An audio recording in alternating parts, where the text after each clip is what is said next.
شەش فراکسیۆن لە پەرلەمانی کوردستان لە هەوڵدان کە لە هەفتەی داهاتوودا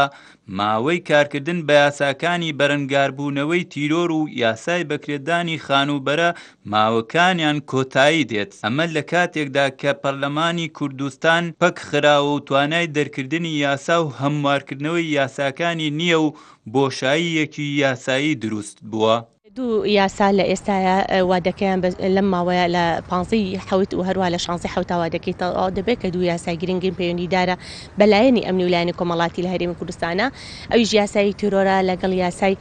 بەکرێدان لە ئێستاە هەوڵێکەیە بۆ ئەوەی کە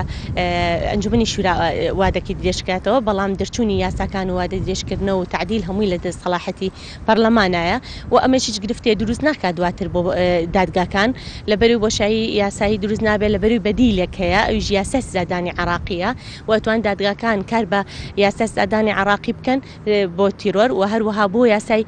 بەکرێدانیش ئەتوانن بچنەوە سەر یاسا کۆنەکە هەتا کۆکاتی پەرلەمان کارە ئەبێتەوە.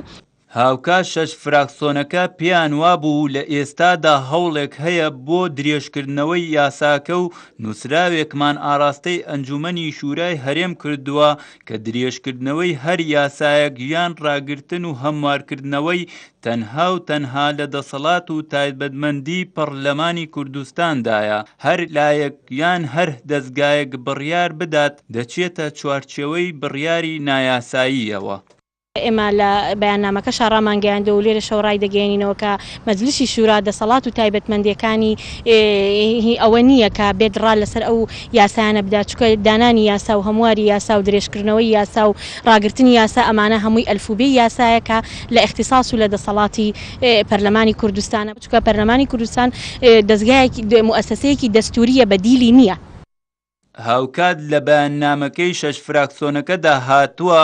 ئاماژەیان بەوە کردووە لە ئێستادا بوونی یاسای تیرۆر پێویستە،